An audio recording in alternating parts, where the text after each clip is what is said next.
What's going on, fellow YouTubers? This is Stan, and I'm back again to talk about some more old school Magic the Gathering killer decks. The deck that I'm going to talk about today is called Alive and Kicking. Since the base concept of this deck is life gain, you're going to be playing a lot of white. Of course, green is not bad when it comes to life gain, but white is usually the way to go when you're playing a life gain deck. Now, I usually don't do life gain decks, but this deck is actually pretty solid, so I had to go ahead and do a video about this. Now, in case you don't know, the reason why the Serra Avatar is the trump card of this deck, well, look, its power and toughness is equal to the amount of life you have. Now, with the theme of life gain, a good balance of cheap to moderate costing spells and creatures are going to be your best way to achieve your goal, which is beating the living shit out of your opponent. For example, the Soul Warden, the Keeper of the Light, and the Wall of Essence. Now, also, since you're trying to gain life, you're going to want to keep damage off of you as much as fucking possible. So, in damage prevention, we got the Sanctum Custodian and the Sanctum Guardian. You got the Staunch Defenders to help you out as well. Versatility is important too. So just in case you go up against some red and black decks, some hosing cards here that'll cool them down quick, fast, and in a hurry. The Paladin Invic and the Protect from Everything Knight of Dawn. Those are pretty solid cards considering that they're at a bargain price of 3 mana. The Soltari Priest is actually awesome too, and it only costs 2. And its Shadow ability comes in very handy. Also, with a deck like this, you're going to need a Congregate and a Peace of Mind.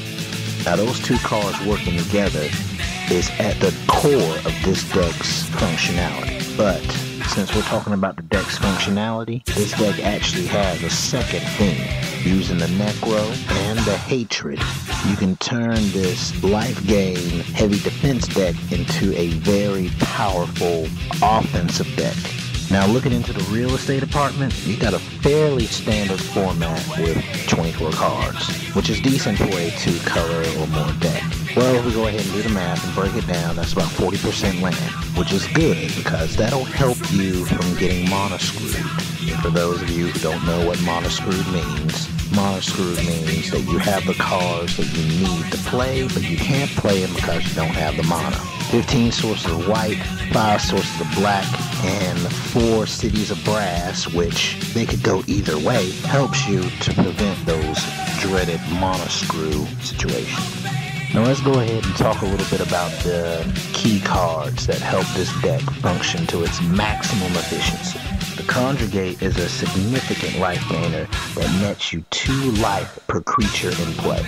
Don't play this card early unless you have to. You need to let creatures build up on each side before sucking up 10 life or so. Now, the Hatred card here is a very nasty card, and once it's in your hands, it can do some devastating damage. You can sacrifice the life that you've gained to transform any one of your creatures, no matter how weak it is, into a ridiculously powerful juggernaut. As long as you have the life lead, even a 1/1 Soul Warden can turn into a 10/10 Darksteel Colossus. I know that sounds ridiculous, but it's true. I've seen it happen.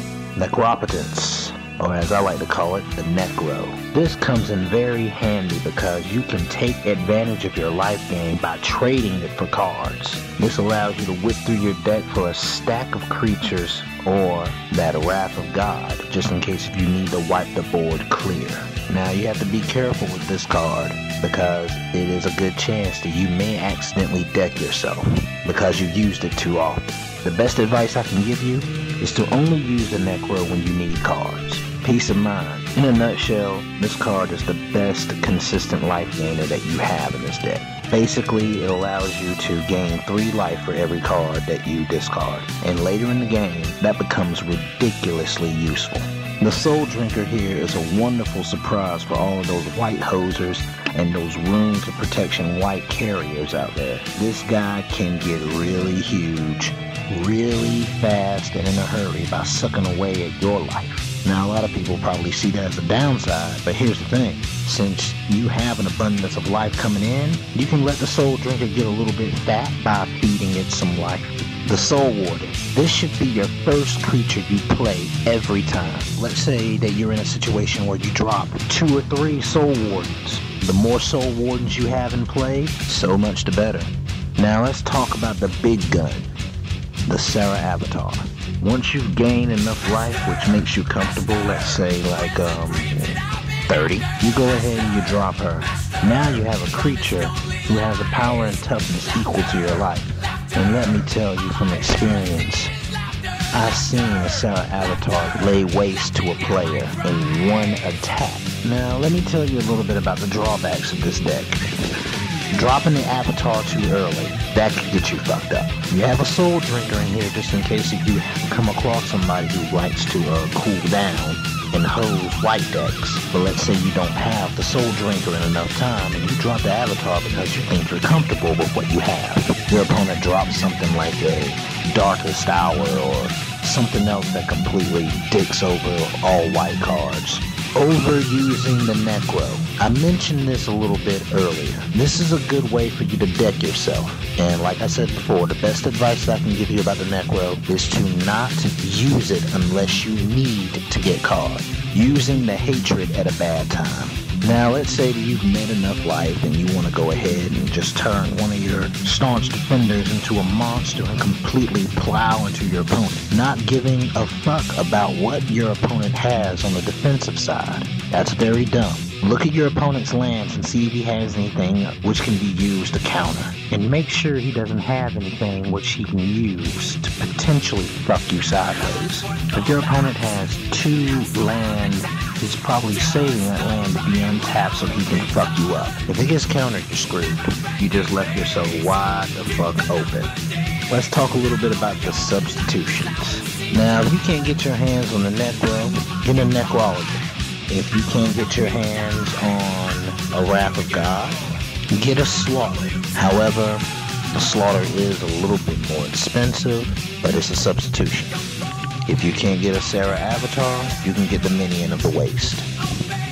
Alright, that's it, man. This deck was alive and kicking. Go ahead and give this deck a test run and then tell me how well you did. As always, I'd like to give a big shout out to all my fans, subscribers, various other random YouTube video watchers, magazines for helping me find the sources for all of these old decks. And I would love for you to subscribe and comment on what you just seen. No matter how brutally honest some of you have the tendency to be. Alright, I'm Stan. That's all for now.